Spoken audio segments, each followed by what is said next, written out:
Eu declaro iniciada a temporada de reviver Frankenstein nos cinemas.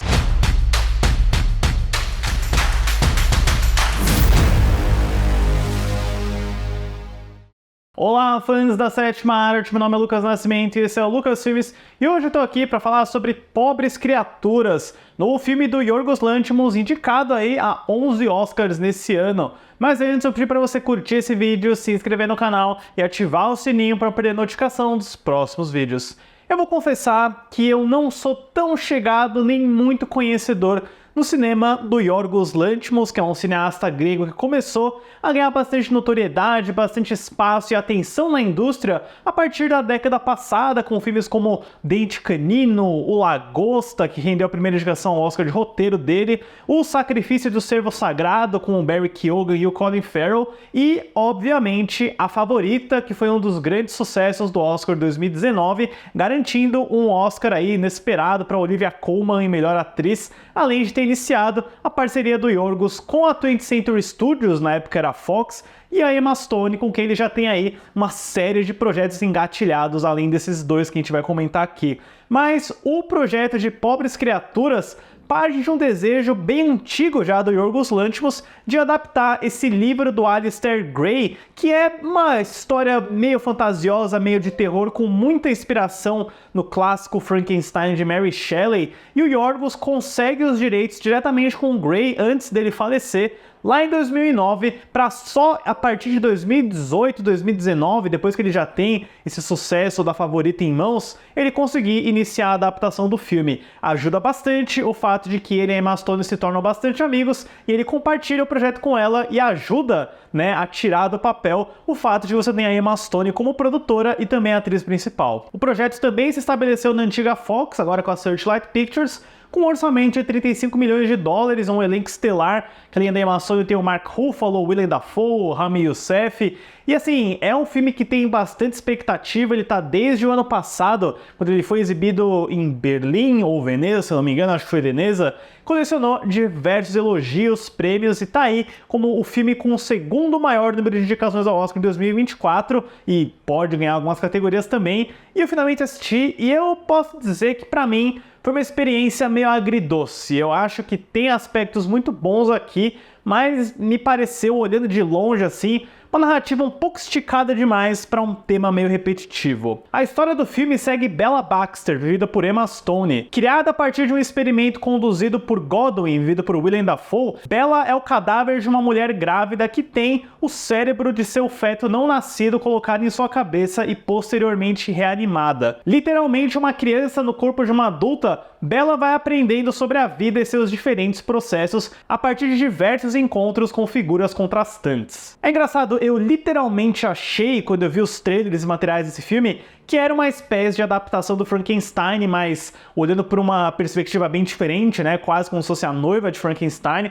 Eu não sabia que era baseado num livro, que o roteiro é escrito pelo Tony McNamara, que também já colaborou com Yorgos Lanthimos algumas vezes. Mas é bem curioso, eu fiquei bem fascinado, né, pelo primeiro ato do filme, em especial, de como toda essa construção se dá, né? Uma mulher grávida que se suicidou, mas o bebê sobrevive e você coloca o cérebro do bebê no corpo da mãe morta, né? Tem um elemento aí de grotesco, de terror, quase monstro clássico da Universal, literalmente Frankenstein, que me agrada bastante. Eu acho que o Yorgos e o roteiro do Tony McNamara lidam muito bem com isso, em especial ao trazer o Willem Dafoe como esse cientista meio deformado, né, com uma cara bem de monstro mesmo, tem um trabalho de maquiagem fenomenal, mas que é um cara bem dócil, bem inteligente, com um senso de humor sarcástico, né, tem uma piada com o fato de que ele não possui suco gástrico, então ele tá constantemente assoprando bolhas do intestino dele, o que é divertido, isso funciona muito bem, mas em especial, né, e eu já aproveito para destacar desde já o trabalho da Emma Stone nesse filme, que é realmente tudo isso que vocês estão ouvindo, uma performance brilhante, que começa com ela literalmente fazendo um bebê no corpo de um adulto. Ela tá aprendendo a falar, ela tá fazendo gestos inapropriados, às vezes ela bate nas pessoas, ela quebra as coisas, e tudo isso começa a progredir de uma forma muito interessante no filme, quase dividido em etapas, né? Você tem praticamente a história inteira da vida dela aqui, com um ponto de virada muito importante quando a Bella começa sua iniciação sexual, que leva para uma jornada que ocupa grande parte do filme, até o ponto em que ela começa a ler, começa a se informar, começa a ter mais informações e vai se tornando uma pessoa muito inteligente. E o legal da Bella Baxter, não só pela performance impecável da Emma Stone, é como o texto do Tony McNamara traz uma ingenuidade para tudo que ela fala. Ela é incapaz de mentir, ela é incapaz de ocultar qualquer coisa, ela fala tudo que ela pensa, mesmo que isso vá de encontro com a sociedade polida da época, que tá meio que ambientada numa versão meio fantasiosa do século XVIII. Você nunca tem uma explicação direito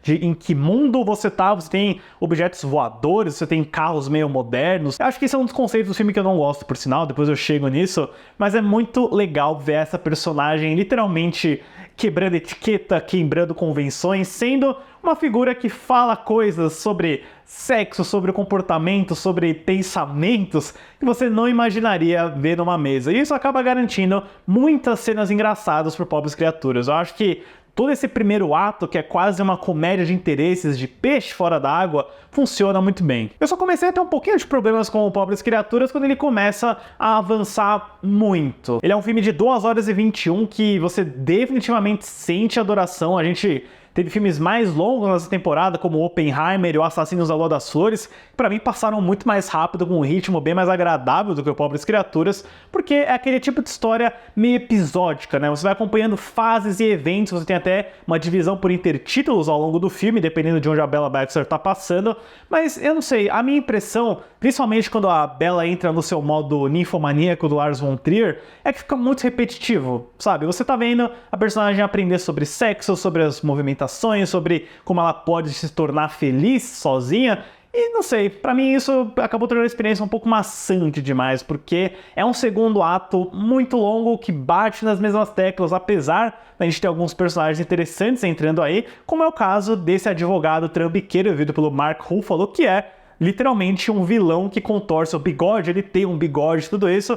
É um personagem divertidinho, eu acho que ele é bem abobalhado. O Mark Ruffalo foi indicado ao Oscar pelo filme, eu teria indicado o Willem Dafoe, mas é uma boa performance. Eu acho que ele traz um bom conflito pra Bella Baxter, mas é um personagem que acaba se tornando meio irritante ao longo do filme, até chegar num ponto onde o Mark Ruffalo tá extremamente cartunesco. Aí eu definitivamente já não gostei tanto. Isso porque eu também não quero me estender muito, mas o último ato do filme traz uma nova preocupação, algo que você tem que lidar, que pra mim estendeu demais a história, pra mim não precisava acontecer, e envolve aí o personagem do Christopher Abbott, né? Pra mim, me pareceu mais uma repetição do tema, né, de libertação, de empoderamento que esse filme tá tentando dizer desde o início do filme. Pra mim, era algo que já estava feito, mas aí você tem, sei lá, uns 20 minutos adicionais com um novo personagem introduzido no último ato. É quase uma narrativa de 5 atos.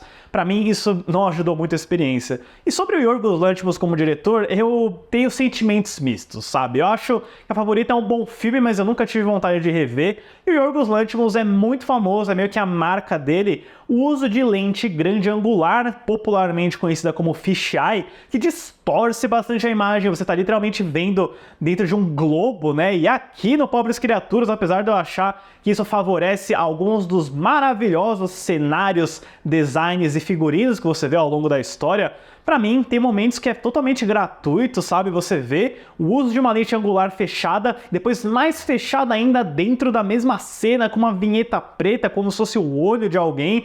Eu achei um descontrole total, sabe? Pra mim me pareceu o estilo por estilo, sem ter um propósito narrativo. Eu sei que isso vai passar batido por muita gente, mas como alguém que estuda cinema, eu não consigo não reparar no tipo de lente que você usa, o que acaba tornando a experiência pra mim um pouco meio sem graça, sabe? Tipo, ah, beleza, é meio distorcido só por ser distorcido. E também me incomoda um pouquinho o fato desse mundo, né, que tem inspiração no expressionismo alemão, o Gabinete do Dr. Caligari, nos trabalhos do Del Toro, do Terry Gilliam, até do Tim Burton dá pra encontrar um pouquinho, mas meio que ser um conceito, sabe? Me pareceu que é um filme num universo estranho, porque ele é estranho e você não tem nenhuma informação sobre isso, sabe? Isso me faltou um pouquinho. E eu acho que essa estranheza, essa excentricidade excessiva, às vezes me atrapalha um pouquinho, até algumas reações desses de personagem, como por exemplo, essa cena de dança aí que viralizou, né, da Emma Stone com o Mark Ruffalo. O Mark Ruffalo, ele tá numa posição meio de irritado, ele não tá conseguindo lidar com os sentimentos dele, e aí a Emma Stone tá fazendo a sua dança maravilhosa e engraçada no meio do salão,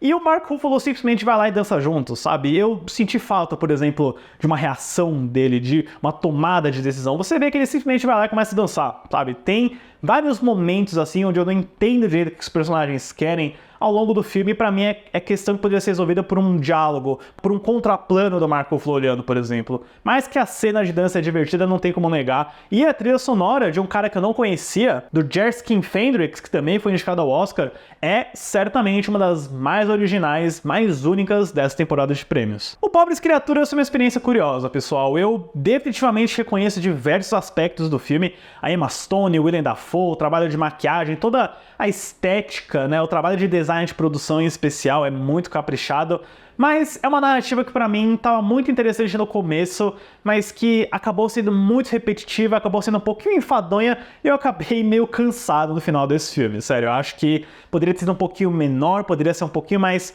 concentrado no que ele quer dizer, porque eu realmente sinto que essa história tem uma base muito boa, tem um conceito bem original que não é só um Frankenstein de saia. E talvez, aqui totalmente pessoal, um diretor que não fosse tão excessivo no estilo dele. Para Pobres Criaturas, eu dou uma nota 6. Deixe nos comentários depois o que vocês acharam de Pobres Criaturas e a opinião de vocês, caso vocês conheçam, caso vocês tenham assistido outros filmes dele, do que vocês acham da carreira do Yorgos Lanthimos. Tem algum filme que eu deveria urgentemente ver do Yorgos Lanthimos? Comentem aí também. Certo, pessoal? Obrigado pela visita e até a próxima sessão.